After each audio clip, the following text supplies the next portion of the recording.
Salut tout le monde et bienvenue sur notre chaîne. Alors aujourd'hui on va parler de Fairphone, un smartphone pas comme les autres parce que vous demandez peut-être ce qui rend Fairphone si spécial et si c'est un bon choix pour vous. Eh bien vous êtes au bon endroit parce qu'on va passer en revue les avantages et les inconvénients de Fairphone et à la fin je vous donnerai une note finale sur 10. Allez c'est parti. Alors déjà, il faut savoir que le premier avantage, c'est l'éthique et la durabilité. Parce que en fait, Fairphone s'efforce de créer des téléphones en utilisant des matériaux équitables et en garantissant des conditions de travail justes tout au long de la chaîne de production. Et donc, si vous êtes soucieux de l'environnement et des conditions de travail, Fairphone, c'est vraiment un excellent choix. Deuxième bon point, pardon, la modularité. Parce que le téléphone est conçu pour que vous puissiez facilement remplacer les pièces vous-même, comme par exemple la batterie, l'écran ou la caméra. Et en fait, ça prolonge la durée de vie de votre appareil et ça réduit les déchets électroniques.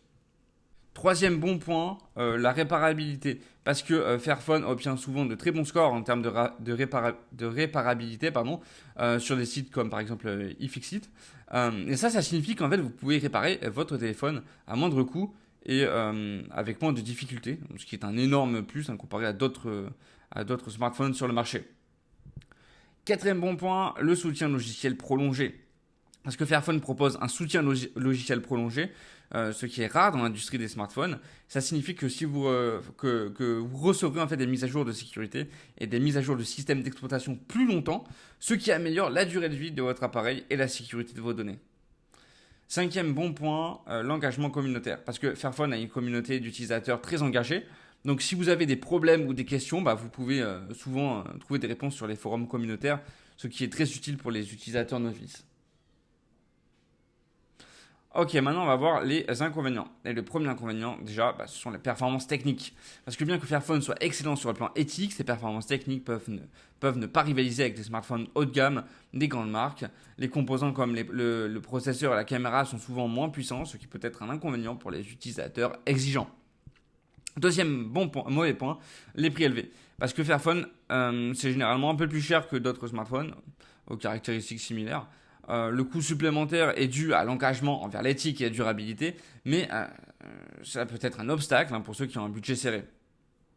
Troisième mauvais point, le design et l'esthétique. Parce que les designs de Fairphone sont souvent jugés moins élégants par rapport à d'autres smartphones contemporains. Donc si l'apparence du téléphone est important pour vous, ça peut être un point négatif. Quatrième mauvais point, la disponibilité limitée. Parce que Fairphone n'est pas disponible partout dans le monde. Si vous habitez dans une région où il n'est pas distribué, vous pourriez avoir des difficultés à vous en procurer un et à obtenir un support adéquat. Pour conclure, Fairphone offre une alternative éthique et durable dans le monde des smartphones avec des avantages notables comme la modularité, la réparabilité et le soutien logiciel prolongé. Cependant, des points comme les performances techniques, le prix élevé et le design peuvent être des inconvénients pour certains utilisateurs. Donc, en tenant en compte de tous ces éléments, je donnerai à Fairphone une note de 8 sur 10. C'est une excellente option pour ceux qui cherchent à minimiser leur impact environnemental et à soutenir des pratiques équitables. Voilà, merci d'avoir regardé, n'oubliez pas de liker et je vous dis à la prochaine.